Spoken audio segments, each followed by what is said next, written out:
자, 이번에는 저희 뉴스 살펴볼 시간이죠. 뉴스 그 안에서도 경제면 알기 쉽게 요약해서 전해드리도록 하겠습니다.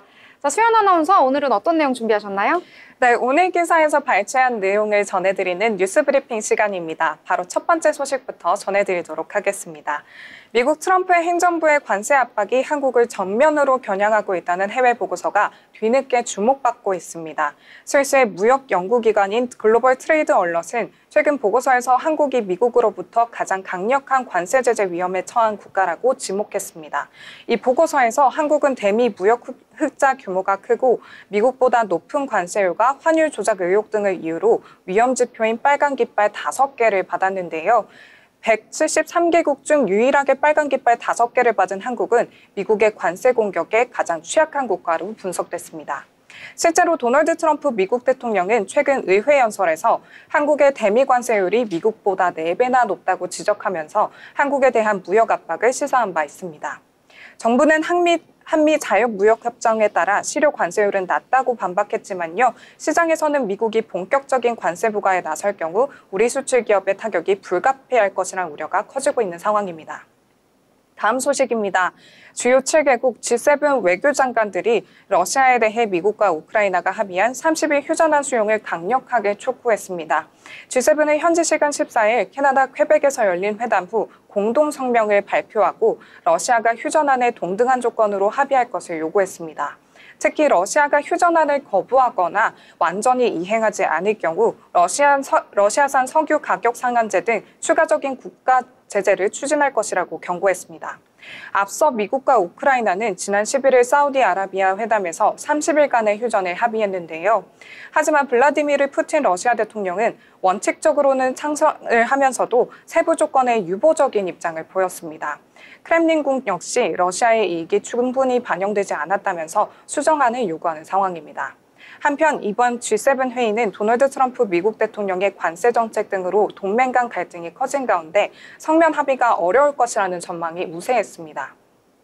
하지만 미국 대표로 참석한 마코 루비오 국무장관이 협력적인 자세를 취하면서 예상과는 달리 원활한 합의가 이루어졌다는 평가가 나오고 있습니다.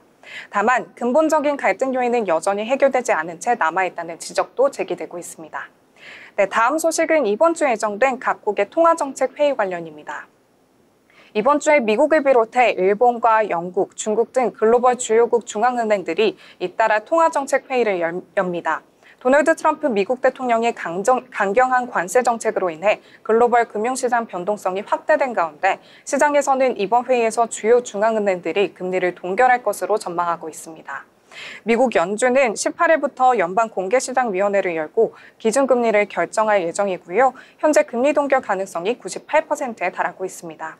투자자들의 최대 관심사는 제롬 파월 연준 의장이 경기 둔화 우려와 관세 정책에 따른 경제 불확실성에 대해 어떤 입장을 내놓을지입니다. 일본은행 역시 소비자 물가 상승세가 두드러지지만 지난 1월 금리를 인상한 지 얼마 되지 않은 만큼 현 수준에서 금리를 동결할 가능성이 높습니다. 유럽에서는 영국 중앙은행이 금리 동결로 시장 안정화를 꾀할 것으로 보이고 있고요. 중국 인민은행 또한 금리를 유지할 것으로 관측됩니다. 시장 전문가들은 이번 회의에서 주요국 중앙은행들이 일단 금리를 동결하고 상황을 관망하겠지만 향후 트럼프 행정부의 관세 압박이 지속되거나 경제 지표가 악화될 경우 정책적인 대응에 나설 수 있다고 분석하고 있습니다. 네 번째 소식입니다.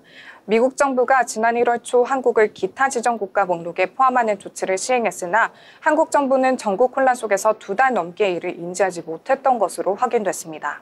16일 정부 소식통에 따르면 조 바이든 전 행정부는 임기 만료 직전인 지난 1월 초에 한국을 기타 지정 국가로 분류했고요. 미국 정부는 이러한 결정 과정에서 한국과 별도의 소통을 하지 않은 것으로 밝혀졌습니다.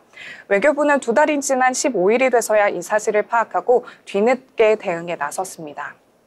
이 기타 지정 국가 분류는 핵심 기술의 수출 통제 대상 국가를 의미하고요. 이에 따라서 한국의 연구용 원자로 개발이나 사용 후 핵연료 재활용 기술 등 원자력 기술 협력이 어려워질 수도 있다는 우려가 나오고 있습니다.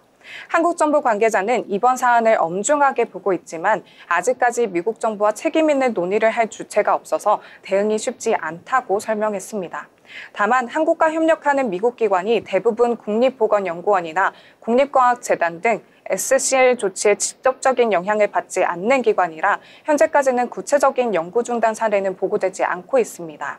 정부는 구체적인 피해 현황을 추가로 점검하고 있고요. 미측과의 고위급 소통 채널이 마련되는 대로 적극적인 협의에 나서겠다는 방침입니다. 네, 마지막 소식은 국내 청년 일자리 관련 기사입니다. 최근 경기 둔화와 제조 건설업 침체 여파로 청년 일자리 상황이 심각해지고 있습니다. 통계청에 따르면 지난달 취업을 하지 못하고 구직 활동도 포기한 채 쉬고 있는 청년이 50만 4천 명으로 역대 최대치를 기록했습니다. 일자리를 구하지 못한 실업자와 비경제 활동 청년을 모두 포함하면 총 120만 명을 넘고요. 이는 지난해 대비 7만 명 이상 증가한 수치입니다. 특히 어렵게 취업을 한 청년들 가운데서도 4명 중 1명은 주 36시간 미만의 단시간 근로자인 것으로 나타났습니다. 주 17시간 미만 근로하는 초단기 근로 청년도 44만 5천 명에 달해 전체 청년 취업자의 12.5%를 차지했습니다. 한편 기업들의 경력직 위주 채용 확대와 공공기관 정규직 채용 감소 등으로 인해 30대 역시 일자리를 구하기가 어려워진 상황입니다. 양질의 일자리가 사라지면서 구직을 포기하고 쉬는 30대 인구도 급증하고 있습니다. 전문가들은 청년층 일자리 위기가 단순한 경기 침체 때문만은 아니라고 하고 있고요. 기업의 경력직 선호와 공공기관 채용 축소 등의 구조적인 요인이 맞물려서 발생했다고 분석했습니다. 이에 따라서 정부의 실효성 있는 일자리 창출과 함께 청년층 맞춤형 지원책이 시급히 마련돼야 한다고 강조했습니다. 네, 오늘 준비한 뉴스 브리핑은 여기까지입니다. 다음에도 더욱더 중요한 소식들로 찾아뵙겠습니다. 네, 여러 가지 소식들 잘 정리를 해주셨습니다. 이 뉴스 기사를 접하면서 느끼는 거지만 참 경기가 어렵다 이런 생각이 좀 들고요. 그리고 미국뿐만 아니라 일본이라든지 중국, 유럽의 주요 국들의 은행에서 이번에 금리를 동결할지 인하를 할지 여러 가지 결정을 하게 됩니다. 이에 따라서 시장이 안정화될지 경기가 부양이 될지 또 앞으로의 향후도 가늠할 수 있으니까요. 이 부분까지 참고하시길 바라겠습니다.